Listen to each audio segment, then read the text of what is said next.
What's up, agents, and welcome back to another Division video. On our quest to make this good, we are trying out a new build today. We've tried this gear piece out previously and it was alright, but it was just like, do you know what, I've got it, I'll put it in my stash and I'll probably never use it because there is so much better out there. So we are back again trying to make this piece a workable piece, and really I was kind of like, maybe we're just playing at this the wrong way. Maybe there's a different way I should be looking at this. We've been so strong for such a long period of time now where we just go all in, all red, you know, max your expertise out, go in there, blast everything away. You've got to revive a hive. If something goes wrong, who cares? And this group of bad guys here is going to be perfect for us to try this out right off the rip. We got a few of them in there.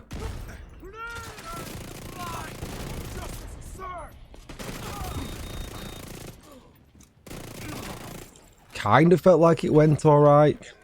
Right, so what you want to look at here on the bottom now is see my unstoppable force, how quick that was, you know, at maximum there. We got to probably one away from it being capped out. I was looking for an event, you know, where they would all be walking together like this. And I'm beginning to think that this gear piece is more aimed at how you begin to, you know, start the fight. Like, if we throw this grenade here now, they're all in there. We didn't kill any of them, which is a bit of a rip, but soon after we did do. And, you know, Unstoppable Force is pretty much procced up there and ready to go. Now, I don't know where these guys are coming from.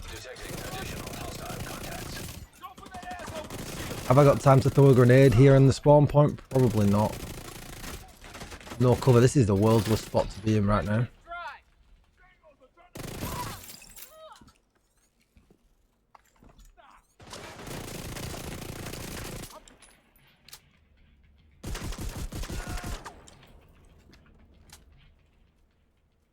Bro, what are you doing? You got more coming from that spot? Yep. Get a grenade on it quick, let's see what we can do. Whoop. It kind of makes the playstyle a little bit awkward. Is it the worst? Could you probably get used to it? Probably, yeah. There we go, let's get this grenade on. Don't run out of it. It kind of made things easier. Did it really kill anything? I don't know. Is this a playstyle anyone's gonna really want to do? Maybe I'm going down the right path with this. Let's go back to the base of operations, have a chat about the build, and we'll go through everything. Don't forget to like, share, comment, and subscribe if you like what you're hearing and you want to see more. Come on over to any of my live channels, YouTube, Kick, or Twitch, where I stream live almost every day. And if you need any help with anything, join my community Discord. The link is down below in the description.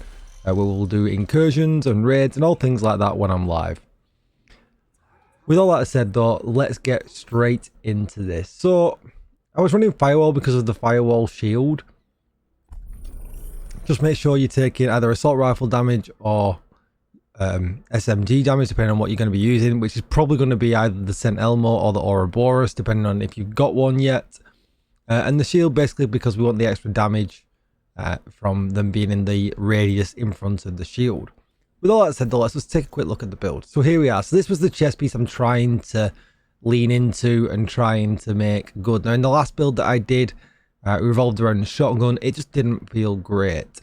But in this one, I mean, it does feel a little bit better. It provides all the right attributes, right? Because it comes with weapon damage, crit chance, crit damage. And that fits into an all red build perfectly.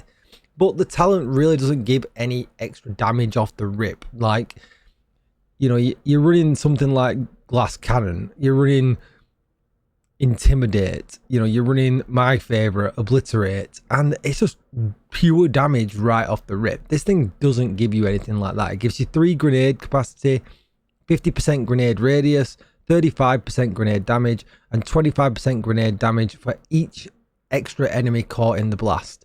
We'll automatically regenerate a grenade every 30 seconds, but we'll only regenerate if we're under 2 and up to a max of 2. So it really does feel like this should be a how you start the battle kind of piece of gear. And then during the battle, really, you're getting nothing from it. unless there's a respawn like there was in that what you just saw, where if you can get your stuff together and play a little bit better than I did, you know, you can get the grenade on the spawn point and, you know, maybe have them dead before they even come out, and I guess that could speed things up a little bit. I paired it with Unstoppable Force. Oh, whoa, Ethan, what are you doing, bro? I'm doing a video. Move out. I paired it with Unstoppable Force because killing an enemy increases total weapon damage by 5% for 15 seconds, and that stacks up to 5 times.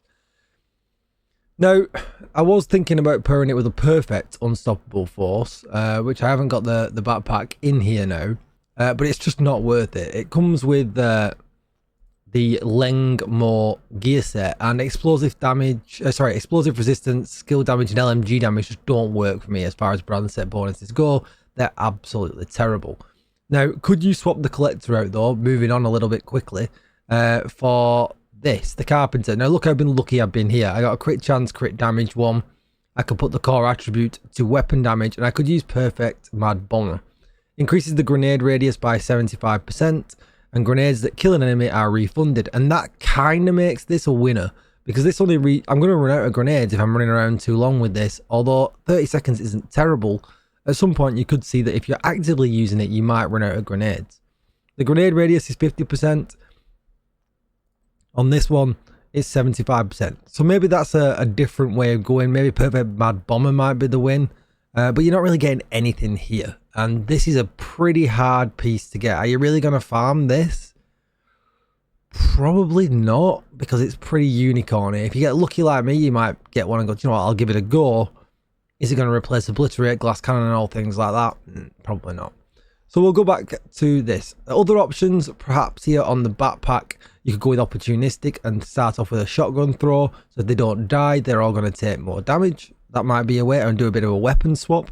So that might be a way of running this as well. But this is how I went with it with this way around, and I'll probably do future videos going over them kind of methods as well. And then apart from that, I went with Strikers because the good of the moment's the Ouroboros. Even with the Elmo in here, you can run the lefty and get stacks up really quickly as they're spawning out. And this really is about, you know, being great at the spawn level. Like, get them all down, either get them dead or get them low in life, just so it's easy finishes. Starts the fight off really easy. And I guess, you know, if you feel like you're not quite min-maxed, getting them down to a lower amount of life from the start might actually be a good idea. So for the backpack though, we've gone with the Grupo, crit damage, crit chance, crit damage with Unstoppable Force. We've stayed away from Vigilance for the moment. It's broke. The minute your shield gets tapped, you lose the damage bonus, so Unstoppable Force is definitely the way to go. And then with Strikers, we get Weapon Handling, Rate of Fire, and Strikers Gamble. Now, we're not using the backpack, which we usually would. Backpack probably is best in slot for almost everything. You get that 1% bonus rather than the 0.6. But I kind of felt like with this, because we didn't have a damage talent on the chest, we needed some kind of damage talent on the backpack, not to be completely lacking in damage. So with the mask, we've got weapon damage, crit chance. With the gloves, we've got weapon damage, critical hit damage. With the knees, weapon damage, critical hit damage. And with the holster, weapon damage, critical hit damage. So with the Oreo, that puts us at 59% crit chance, really nice, and 166% critical hit damage, 70% headshot damage.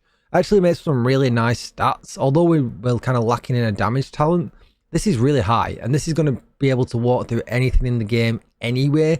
You could probably even push a legendary with this, and there'll be a lot of static enemies going through a legendary in a team. You just have to say to the team, let me throw the grenade first. Let me be the one that kicks off the fight if you're running in a team, because otherwise it's going to end up being pretty useless. All you're going to be doing is find yourself trying to trap spawn points, and even that might go too fast if you're in a team. So there's definitely some kind of communication that you're going to have if you're running this not solo. Aside from that, Revive Hive is the no-brainer, and the shield because we're running the Firewall shield. It's not a bad build. It's not a bad build. Am I stretching to try and make this thing fit into the current meta? Absolutely. Would you run it? I mean, if you wake up one day and like, do I want to play the game a little bit different and I want it all to be about how you start the fight? Yeah, why not? But it's definitely not going to be in everybody's loadout when we're so low on loadout slots. You know, maybe it's not even going to be in everybody's inventory. But for a laugh or a bit of a change of pace, you know, why not? I'm not going to be recommending people take this into the incursion or the raids, because it's just not going to do anything too valuable, but for a bit of a change of pace on solo play, yeah, why not? That is going to be it for this video. Be sure to check back for more collector videos. Like, share, comment and subscribe. Thank you for watching, agents, and I'll see you all in the next one. Bye bye.